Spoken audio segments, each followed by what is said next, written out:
Salut à toutes et salut à tous et bienvenue dans la saison 2 de La Charrue avant les bœufs, un podcast créé par Olivier Duchesne, enseignant-chercheur en agronomie à l'ISARA, et moi, Édouard Saury, ingénieur agronome chez ProConseil. Pour celles et ceux d'entre vous qui ne connaissent pas La Charrue avant les bœufs, c'est un podcast dans lequel on aborde des questions qu'on se pose tous autour de l'agriculture, l'alimentation, l'environnement, mais avec une approche scientifique et des invités de qualité qui ont travaillé sur ces sujets. Les épisodes paraissent tous les premiers mardis du mois, alors n'hésitez pas à vous abonner et à nous suivre sur les réseaux sociaux pour n'en manquer aucun. En attendant, je vous laisse avec Olivier Duchesne pour le premier épisode. Bonne écoute! Salut Édouard. Alors aujourd'hui, on va parler d'alimentation et d'environnement, et plus particulièrement de la consommation et de son lien avec l'environnement. À savoir, aujourd'hui, si je mange, si je consomme, est-ce que je peux agir sur l'environnement ? C'est vrai que la question environnementale, aujourd'hui, elle peut se décliner dans de nombreuses thématiques, à savoir la pollution des eaux, la pollution du sol, la pollution de l'air, la pression sur les écosystèmes et les organismes qui l'abritent. Mais elle peut aussi, bien évidemment, se décliner sur la question de l'urgence climatique, la régulation des processus, des flux de stockage du carbone et les émissions de gaz à effet de serre dans l'atmosphère. Et c'est très précisément tous ces sujets qui vont nous intéresser avec nos invités. Alors, Nicolas Bricat, bonjour. Bonjour. Est-ce que Nicolas, tu peux te présenter, s'il te plaît ? Eh bien, moi, je suis socio-économiste, chercheur au CIRAD, qui est un établissement public de recherche sur les questions d'agriculture, d'environnement, de biodiversité à l'échelle internationale. Et je suis titulaire de la chaire UNESCO Alimentation du Monde, qui cherche à organiser un dialogue entre sciences et société, à coordonner des programmes pluridisciplinaires de recherche et à supporter des formations sur les questions d'alimentation durable. Très bien, eh bien merci d'être avec nous aujourd'hui Nicolas. Et avec toi, il y a Carole Chazoul. Carole, bonjour. Bonjour. Donc, est-ce que tu peux te présenter également ? Oui, alors moi je suis donc enseignant-chercheur à l'ISARA. Comme Nicolas, je suis socio-économiste. Je travaille sur ces questions d'alimentation durable depuis de nombreuses années, en ayant étudié différents objets, que ce soit les indications géographiques et notamment leur lien avec l'environnement, ou les circuits courts, ou aujourd'hui plus spécifiquement des formes un peu plus hybrides entre circuits courts et circuits lents. Très bien. Eh bien, tous les deux, avant de rentrer dans le cœur de notre épisode et de notre discussion, tout d'abord, une question. Vous parlez tous les deux d'alimentation durable. Qu'est-ce que vous entendez par là ? Qu'est-ce que c'est l'alimentation durable ? Il n'y a pas de véritable consensus entre tous les acteurs pour définir qu'est-ce qu'on met dans alimentation durable. Mais si on regarde ce que disent les gens qui parlent d'alimentation durable, il y a bien évidemment la question environnementale. Ça veut dire l'épuisement des ressources non renouvelables ou plus lentement renouvelables que ceux qu'on les exploite, par exemple le poisson dans la mer ou par exemple l'eau. Et puis de l'autre côté, c'est la question de la saturation des milieux, les pollutions et les émissions de gaz à effet de serre. J'ai oublié de mentionner, c'est vraiment important dans l'épuisement des ressources, une ressource qui est renouvelable mais qui est aujourd'hui en effondrement rapide, c'est la biodiversité. Donc ça, c'est toute la question environnementale. Tout ça dans le volet environnement. Tout ça, un premier paquet, la première dimension. Deuxième, c'est la question sociale. La question des inégalités de revenus à l'intérieur des chaînes alimentaires, entre les producteurs et les distributeurs, par exemple. La question de l'emploi. La question aussi des inégalités de pouvoir entre les différents types d'acteurs. Donc toute la dimension sociale, le fait qu'il y a une partie de la population de plus en plus importante qui n'arrive pas à accéder à l'alimentation, alors qu'on est sur une planète qui produit plus que ce dont elle a besoin. Très bien, donc on est à deux volets, environnement, social. Troisième volet, c'est la question santé-nutrition. On a réglé en partie une partie des problèmes de carence, d'insuffisance d'alimentation. On est aujourd'hui dans des problèmes de nutrition qui concernent plutôt la surconsommation de gras, de sucre, de sel, qui se traduit par de l'obésité et derrière un facteur de risque de maladies cardiovasculaires, de certains cancers, etc. Donc ça, c'est toute la dimension nutritionnelle, les nouveaux enjeux nutritionnels. Et puis la question sanitaire plus large, qui est l'intoxication aux résidus chimiques, aux perturbateurs endocriniens provenant d'un système alimentaire industrialisé. Donc si je comprends bien, finalement, quand on s'intéresse à l'alimentation durable, ça fait quand même un paquet de sujets potentiels à traiter. Est-ce que Carole... L'alimentation durable, tu as des choses à compléter ou est-ce que ça fait justement bien écho à tes différents travaux ? Oui, ça fait totalement écho. Et puis, évidemment, dans l'alimentation durable, il y a aussi la question économique, c'est-à-dire comment est-ce que finalement on arrive à avoir des systèmes alimentaires qui vont rémunérer correctement, par exemple, l'agriculture en France, parce qu'on sait bien qu'on est dans des situations où le nombre d'agriculteurs baisse, donc il faut réussir à maintenir une agriculture pour les paysages, pour la production, l'autonomie alimentaire. Donc ça, c'est une autre dimension. Et puis, il y a la dimension aussi reproductible, si on peut dire. C'est-à-dire, comment est-ce qu'on fait pour que, finalement, ce qu'on consomme aujourd'hui ne nuise pas aux générations futures. Il y a une dimension un petit peu aussi temporelle dans tout ça. Ce qu'on fait aujourd'hui, est-ce qu'on est encore capable de le faire demain ? Oui, Nicolas, je t'en prie, vas-y. Il y a une dimension dont j'ai pas parlé, qui me semble être complètement fondamentale et par laquelle il faut peut-être commencer, en fait, aujourd'hui, c'est la question de la gouvernance. Notre système alimentaire aujourd'hui, il est piloté par une poignée d'acteurs qui ont construit leur richesse et leur puissance sur un système industriel qui utilise des ressources non renouvelables, le pétrole, mais aussi dans les engrais, les mines de phosphate ou bien l'azote qui utilise du gaz pour être produit sous forme d'engrais. Et aujourd'hui, ces acteurs ont beaucoup de difficultés à changer complètement et rapidement de trajectoire pour réduire les impacts environnementaux, sociaux et sanitaires. Et donc, ils verrouillent le système.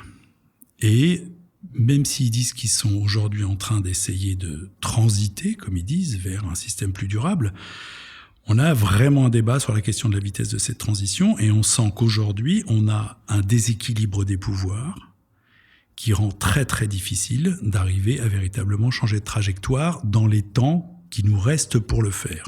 Oui, ce qui fait, je pense, largement écho à un sentiment partagé finalement de... On commence à comprendre vers où il faut aller, mais on a vraiment l'impression qu'on y va trop lentement, quoi. Absolument. Et du coup, aujourd'hui, si on vous interroge sur strictement cette dimension environnementale, qui est le cœur de notre sujet, vous nous avez dit, finalement, il y a plusieurs leviers, il y a plusieurs axes sur lesquels on peut travailler pour essayer d'avoir un impact. Alors parfois, il peut être important, des fois minime, des fois hypothétique. Si on passe un petit peu ces choses-là en revue, quand on commence à discuter avec vous, que ce soit par vos travaux ou sur les références sur lesquelles vous allez pouvoir vous appuyer, Nicolas, Carole, vous parlez d'abord de la question des quantités de manière générale. Diminuer les quantités est un impact fort de la consommation. Est-ce que vous pouvez nous préciser ces choses-là ? Si je raisonne quantité d'aliments acquis, pas forcément consommés, j'ai déjà une partie de ce qui est acquis qui ne va finalement pas être consommé, qui est ce qu'on appelle classiquement le gaspillage, mais qui est en même temps aussi une forme de liberté. J'achète des possibilités de pouvoir cuisiner des choses sans forcément parfaitement les ajuster à ce que je vais effectivement cuisiner. Et donc, je sais qu'il y a, c'est ce que nous dit l'ADEME, on a à peu près 7 kilos d'aliments par personne et par an non déballés qui vont être jetés parce que finalement, j'ai acheté de la possibilité, j'ai acheté de la liberté de pouvoir choisir au dernier moment et qu'effectivement, je vais perdre. Et puis après, j'ai la quantité que je mange. Et par exemple, si je compare avaler, ingurgiter. Si je compare les impacts environnementaux des hommes et des femmes, les femmes émettent beaucoup moins de gaz à effet de serre et impactent moins l'environnement, mais d'abord tout simplement parce qu'elles mangent moins que les hommes. Donc on voit bien que la quantité qu'on consomme, elle a un très gros effet sur l'environnement. C'est pas la seule chose. Ensuite, on va avoir la composition de la ration, c'est-à-dire les quantités de chacun des types d'aliments qu'on a dans la ration. D'accord, donc déjà, ça veut dire que tous les jours, si je pars du principe que je me surnourris ou que j'y vais un petit peu trop volontiers au-delà de mes propres besoins, déjà, je suis en train d'alourdir le bilan de ma consommation, c'est bien ça. Oui, puis la question du gaspillage aussi, qui est une question quand même au cœur, notamment aujourd'hui, de nombreuses politiques alimentaires, qui est quand on regarde les chiffres, qui fait quand même peur, tout ce qu'on jette, qui n'est pas consommé, qui n'est pas déballé, même des restes qui ne sont pas réutilisés. Donc là, il y a aussi certainement un petit levier d'action malgré tout. Oui, donc qui fait clairement écho à une autre partie de votre discussion, c'est finalement la gestion des déchets. Où est-ce que tout ça va ? Est-ce que c'est recyclé ? Est-ce que je suis capable d'acheter des produits plus, je sais pas, en vrac, avec moins d'emballage ? Tu parlais donc dans la consommation de la phase je me donne du choix, des libertés, donc j'achète mais je ne l'ai même pas encore mangé, j'en achète peut-être un peu trop. comment on peut mieux gérer ces déchets et quelle est l'importance de ce problème-là dans la consommation? La question de l'emballage fait partie de la question environnementale. On a aujourd'hui peut-être plus de problèmes liés à la pollution du plastique que à l'émission de gaz à effet de serre. Même si la création d'emballages contribue aussi à faire tourner de la machinerie industrielle qui émet, parce qu'elle consomme de l'énergie, donc elle émet des gaz. Mais un des problèmes qu'on a environnementalement parlant avec l'emballage, c'est la pollution au plastique. On va retrouver, j'imagine, un petit peu dans tous les milieux. Et en particulier dans les milieux, dans l'eau, dans les rivières et dans la mer. Donc avec un vrai grave problème aujourd'hui, c'est que ce plastique se dégrade. C'est pas uniquement les poches de plastique qui traînent dans l'eau et dans lesquelles se prennent les poissons et en meurent étouffés. C'est les microplastiques liés à leur dégradation qui sont ingérés dans la chaîne alimentaire et qui provoquent derrière des problèmes et de santé, mais aussi de destruction des milieux. Donc on a un vrai souci qu'on connaît pas encore complètement bien, mais qui est aujourd'hui, on le sait, un des graves problèmes. D'accord. Donc avec potentiellement deux pistes, à la fois soit on recycle, on traite mieux ces plastiques, ou alors on en achète moins, tout bêtement. On achète moins de plastique et on achète davantage en vrac et on achète avec des emballages plutôt papier, avec de l'emballage recyclable ou avec des emballages qu'on peut réutiliser plutôt que des emballages jetables qui ensuite derrière polluent, quoi. Donc les emballages, on va essayer d'en mettre un petit peu moins. Et donc sur les quantités finalement ingérées, dont vous parlez de manière générale, on va tout de suite mettre les pieds dans le plat. Aujourd'hui, il y a un truc qui fait largement débat, voire de très grandes polémiques, la viande. Est-ce qu'il faut absolument en manger moins? Plus, pareil, qu'est-ce qu'on fait des entrecôtes? Il est clair que dans le bilan environnemental, la consommation de produits animaux, c'est pas que la viande, c'est viande, produits laitiers, tous les produits animaux, pose problème. Là où on en surconsomme, et quand je dis surconsomme, c'est par exemple par rapport à ce qui conviendrait de consommer pour rester en bonne santé. C'est-à-dire qu'on a un double problème, c'est qu'à la fois manger trop de viande, et en particulier trop de viande rouge, pose des problèmes de santé, est un facteur de risque de santé, et en même temps contribue beaucoup à la dégradation de l'environnement. Donc aujourd'hui, il y a quand même un relatif consensus pour dire que là où on en surconsomme, réduire la consommation de viande ou de produits animaux pour privilégier des produits qui, dans leur mode de production, impactent moins l'environnement. De l'élevage à l'herbe, par exemple, plutôt que de l'élevage nourri avec des céréales ou avec des ensilages qui ont demandé beaucoup d'eau pour être produits, par exemple. Alors à ce moment-là, on commence à véritablement pouvoir réduire l'effet sur l'environnement. Et donc on commence d'abord par une question, encore une fois, de quantité, plus que du produit en soi, si je comprends bien. C'est-à-dire que la viande n'est pas à interdire, elle est plutôt à raisonner de manière un peu plus intelligente par rapport à nos besoins et éviter la surconsommation. C'est encore cela que tu dis, Nicolas. Ouais, c'est ce que des gens appellent le flexitarisme, c'est-à-dire j'en mange moins souvent, mais je privilégie des viandes de meilleure qualité que je déguste, et non pas que je mange sans même me rendre compte que je mange de la viande. Carole, est-ce que ça fait écho à une partie de tes travaux ou de tes références, cette problématique de la viande? Oui, et puis on voit bien aussi que les éleveurs, par exemple, aujourd'hui, ont complètement conscience de ces questions-là. Et c'est vrai que, comme le dit Nicolas, il y a un consensus autour de ces questions. Je crois qu'il est largement partagé.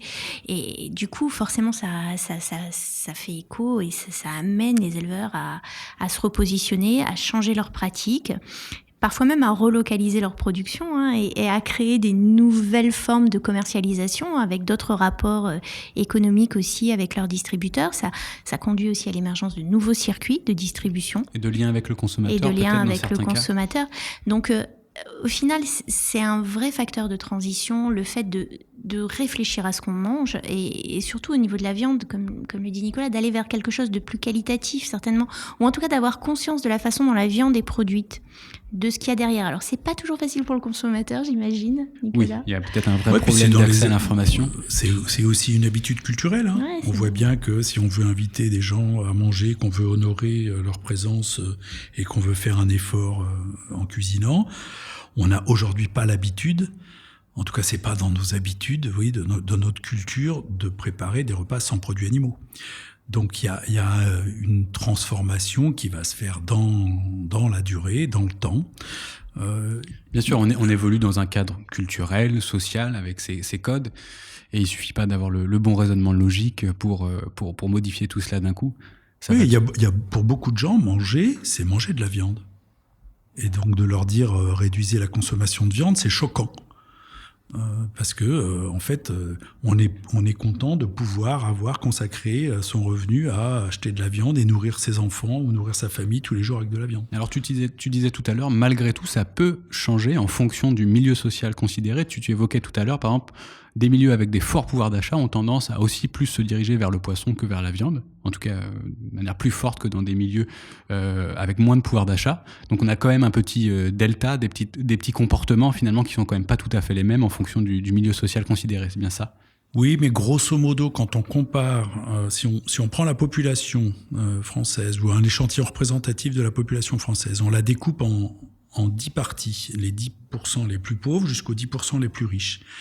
On regarde ce que chacun de ces 10% consomme et qu'on calcule maintenant quel est l'impact environnemental de leur régime alimentaire à chacun. En fait, il y a très peu de différence selon les riches et les pauvres, même chez les très pauvres et même chez les très riches. Les différences en termes d'impact environnemental, elles se jouent peu dans l'alimentation. Elles se jouent sur le transport, sur le type de véhicule qu'on a, sur la taille de sa maison, sur le transport aérien. Et là, on a d'énormes différences. Puisqu'on voit aujourd'hui que grosso modo, les 10% des ménages les plus riches de la planète émettent 50% des gaz à effet de serre. Mais c'est peu via l'alimentation que ça se joue. Voilà. Mais dans ce que tu dis, tu abordes en creux finalement d'autres éléments qu'on avait discuté ou que vous souhaitiez peut-être amener à cet épisode. Il y a la question, tu dis, du transport finalement, de nous, notre voiture, nos avions, etc. Enfin, nos avions, en tout cas ceux de la société. Je ne sais pas si vous avez déjà votre avion personnel, je ne crois pas. Mais il y a la question du transport des aliments.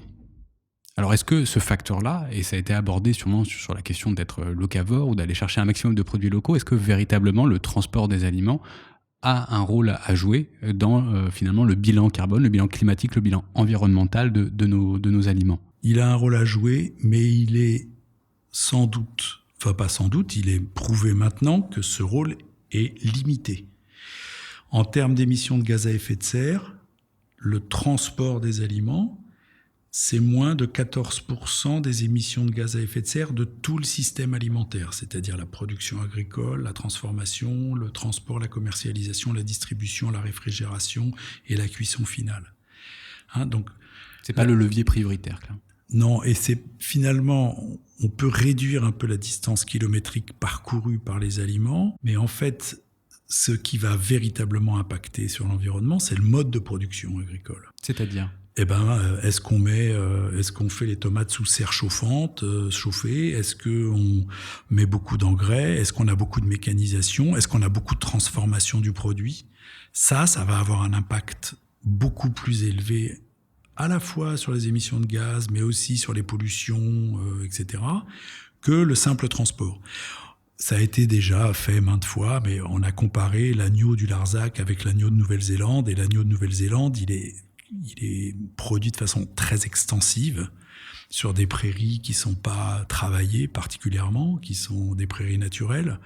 Il est transporté en bateau, et un cargo, ça transporte des milliers de tonnes avec un coût assez faible. Oui, il y a une certaine optimisation finalement de ce transport. Il y a une énorme économie d'échelle, alors que, en fait, l'agneau du Larzac, même si on est sur une zone relativement extensive, on produit quand même du blé pour le nourrir l'hiver. On a quand même des cultures de légumineuses ou des cultures de foin pour le nourrir. Donc, si on fait le bilan et qu'on additionne tout ça, on s'aperçoit que malgré la distance plus courte de l'agneau du Larzac, en fait, environnementalement, il est moins intéressant. Après, il a des tas d'autres intérêts.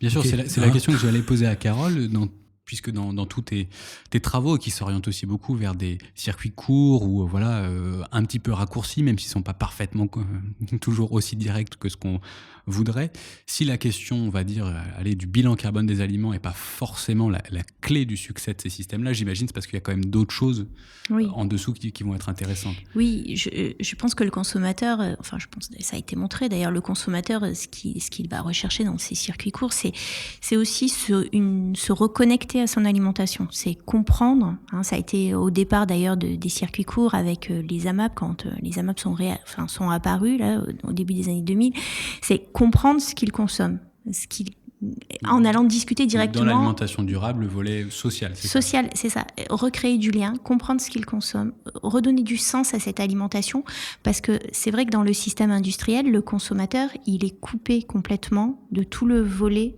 on va dire, avant le magasin, quoi. C'est-à-dire, il va acheter dans un supermarché, tout ce qui se passe avant, finalement, est invisible. Et il est complètement coupé de ce lien. Donc, dans les circuits courts, pour le consommateur, l'intérêt, c'est aussi de redécouvrir ça, de savoir, de pouvoir poser des questions, d'interroger. Et puis c'est aussi la possibilité, notamment dans des AMAP ou des choses comme ça, de rencontrer d'autres consommateurs, de discuter avec eux, d'échanger sur les pratiques, de recréer du lien, notamment dans les villes. Ça s'est beaucoup développé dans les villes. C'est une bataille contre l'isolement. Oui, et c'est très. Alors ça, pour le coup, c'est aussi quelque chose qui existe beaucoup aux États-Unis, par exemple. Nicolas, tu as dû le voir. Sur les marchés locaux aux États-Unis, ça a été un des moteurs de développement de ces marchés-là. Cette rencontre, en fait. Alors, tu parles des États-Unis. Finalement, moi, ça m'amène à cette question qui est, on a quand même un petit peu l'impression, quand on parle de tout ça avec vous aujourd'hui, qu'on a quand même un regard qui correspond assez majoritairement à des situations dans des pays, on va dire, développés, sur lesquels finalement on a une consommation où déjà on parle d'un choix entre viande, pas viande, poisson, AMAP, etc. Est-ce qu'il y a quelque chose à dire finalement sur des choix de consommation, des questions d'alimentation individuelle qui seraient importantes de dire sur d'autres pays moins développés, avec moins de ressources et pour lesquels il y aurait quand même des choses à faire? Ou est-ce qu'on est forcément à d'autres niveaux que la consommation individuelle et c'est des questions de gouvernance, de politique? Qu'est-ce qu'on peut dire d'eux? Si on considère que le mot développé est synonyme de industrialisé, alors il est clair que les consommateurs des pays peu industrialisés ont beaucoup moins d'effets sur l'environnement que les consommateurs des pays industrialisés. Donc si c'est ça le développement, si c'est l'industrialisation, c'est-à-dire l'usage massif de ressources non renouvelables, énergétiques et autres, la production de masse dans de grandes entreprises pour réduire les coûts et chercher à la minimisation des coûts pour le consommateur, très clairement, les pays qui sont peu industrialisés émettent moins et impactent moins sur l'environnement. Mais maintenant, ils ont d'autres types de problèmes, qui est une pauvreté généralisée et une difficulté d'accès à l'alimentation. Ce qui modifie la part des différentes dimensions de la durabilité dans la question de la durabilité de ces pays, dans laquelle la question de la pauvreté et la question de l'accès à l'alimentation, elle est primordiale, avant la question environnementale, d'autant que ces pays contribuent peu à la dégradation environnementale. Après, on a tous les pays en transition, qu'on a appelés les nouveaux pays industrialisés, dans lesquels on a eu un très rapide accroissement du pouvoir d'achat et effectivement un développement d'une consommation de produits, de beaucoup de produits animaux. C'est par exemple typiquement ce qui se passe en Chine. Beaucoup de produits de plus en plus industrialisés, transformés, emballés, conditionnés, ayant circulé un peu partout. Et effectivement, là, on a une difficulté, c'est que ces pays sont encore avec en tête le souci de rendre l'alimentation peu chère pour toute la population, du coup au prix d'une industrialisation qui, elle, du coup, se met à dégrader l'environnement. Et donc, c'est compliqué pour ces pays d'arbitrer entre cette double tendance. Voilà. Mais quand même, ce que je retiens de ce que vous dites, c'est que malgré tout, on sent bien effectivement ce jeu de compromis et ces effets rebonds qui finalement amènent de la complexité et tordent un petit peu le cou aussi à des visions un peu directes, simplistes, avec un seul levier pour améliorer les choses sur la question de la consommation et de l'alimentation. Si on n'a pas cette vision un peu systémique du problème, j'ai l'impression qu'on jette un peu un pavé dans la mare. Oui, mais en même temps, si on répond toujours que c'est très compliqué et qu'on peut rien faire parce que c'est compliqué, du coup on fait rien. Surtout pas. Mais c'est intéressant de développer une vision systémique du problème et de pas peut-être se concentrer toujours sur un sujet qui ferait polémique, la viande, le poisson d'élevage, essayer d'appréhender tous ces effets-là ensemble. Oui, alors c'est vrai que ces questions de durabilité, c'est vrai qu'elles sont pavées d'idées reçues et d'idées parfois fausses. Par exemple, quand les Britanniques ont lancé l'idée des food miles, c'est-à-dire d'étiqueter les aliments en fonction du nombre de kilomètres parcourus. Ils pensaient que c'était un levier très important. Ils avaient à l'époque assez peu de mesures de l'importance du levier transport sur l'ensemble du système. Mais bon, voilà, ils ont cru à ça, ils ont essayé ça, ils en reviennent beaucoup, ils ont arrêté. Et je peux comprendre qu'on cherche à trouver des leviers simples parce que c'est des leviers qui peuvent être mobilisateurs. Et c'est un moyen de commencer, c'est un moyen de s'initier. Et puis après, effectivement, on se rend compte que c'est un peu plus compliqué que ça. Mais bon, c'est un moyen, en fait, c'est une première étape. Oui, il faut bien trouver une porte d'entrée. C'est ça, exactement. Donc si je résume, ce que vous proposez, c'est que finalement, ces discussions sur mes choix de consommation, qui clairement, vous le dites, à travers des exemples, ont un impact, je peux faire des choses. Par contre, attention, il y a d'abord l'effet éventuellement pervers de la culpabilisation. Je suis consommateur et je ne peux pas porter le poids sur mes épaules de cette question à moi tout seul. Et en plus, potentiellement, je n'ai pas les moyens. Et donc, ça risque d'être un facteur un petit peu agaçant. Donc ça, c'est un vrai effet pervers de ce dialogue-là, donc à ne pas se couper. Mais vous dites aussi que finalement, tous les leviers qu'on mobilise ici, dont on a discuté, ne sont pas la clé de tout le problème. Et que la consommation, à elle toute seule, ne répond pas à la totalité du problème. Et si on ne bouge que la consommation, il va manquer une grande partie de la solution. Qu'est-ce que vous voulez dire par là ? Oui, ce qu'il y a, c'est que la consommation, si on regarde que la consommation, on est forcément sur des choses très individuelles. C'est-à-dire, moi, tout seul, qu'est-ce que je peux faire ? Et évidemment, moi, tout seul, qu'est-ce que je peux faire ? Je peux faire un certain nombre de choses en fonction de ce que j'ai envie, en fonction de mes moyens, en fonction de ce qui me paraît possible, en fonction de ce que je comprends, de ce qu'on m'explique, donc je peux faire un certain nombre de choses. Mais peut-être que il y a aussi à dévier sur le collectif, c'est-à-dire est-ce qu'à un moment donné, collectivement, à l'échelle d'un quartier, à l'échelle d'une ville, il y a des choses qui se passent, il y a des associations qui se mettent en place, aujourd'hui on parle de tiers-lieux, par exemple, qui sont des endroits un peu hybrides entre différentes fonctions dans lesquelles on peut aller acheter, on peut cuisiner, on peut rencontrer des gens, on peut discuter. Pour redonner aussi du plaisir dans cette alimentation, parce que l'alimentation, c'est quelque chose qui est collectif, qui est familial, et donc retrouver aussi cette convivialité autour de l'alimentation dans ces lieux-là. Et puis il y a l'espace politique en fait. Qu'est-ce qui se passe au niveau du politique et à quelle échelle ? À l'échelle locale, à l'échelle régionale, à l'échelle nationale, à l'échelle internationale. Comment est-ce que ça se passe et comment on peut articuler finalement tous ces niveaux ? Alors qu'est-ce que le politique peut faire dans ces questions-là ? On voit bien, il y a des questions. Je veux dire, le dernier rapport du GIEC amène des choses extrêmement criantes sur l'urgence d'un pouvoir politique qui prendrait des décisions vis-à-vis de l'environnement. Mais est-ce que là, le politique, quel est son rôle ? Est-ce que c'est des carottes ou des bâtons pour la consommation, ou c'est aussi d'amener des réglementations sur la production, sur la manière de faire les aliments, de les transporter ? C'est tout en même temps ? Qu'est-ce qu'on peut attendre du politique ? Le politique gère des rapports de force entre des acteurs. Aujourd'hui, il y a des acteurs économiques qui sont installés dans un système industrialisé, qu'on leur demande de changer, et pour lesquels c'est très difficile. Et ces acteurs ont le pouvoir. Qu'est-ce que peut faire le politique ? C'est gérer des rapports de force, c'est organiser progressivement un rapport de force qui va minimiser le poids de ces acteurs-là pour donner plus de poids aux acteurs du changement. En même temps, on peut pas dire on va arrêter tout l'appareil industriel, ça va casser trop d'emplois, ça va créer une misère généralisée, etc. Donc on a une difficulté aujourd'hui à transiter d'un système qui est dominé par les acteurs qui ont fait leur puissance et leur richesse sur la base d'un système qui pose problème et qu'il faut changer de système. Donc, première chose que peut faire le politique, c'est réorganiser autrement le rapport de force. C'est-à-dire faire monter aussi la force politique de ceux qui souhaitent accélérer la transition du système. Et là-dedans, c'est à la fois des consommateurs, c'est à la fois des secteurs associatifs, c'est à la fois un certain nombre d'entreprises qui essaient de faire autrement.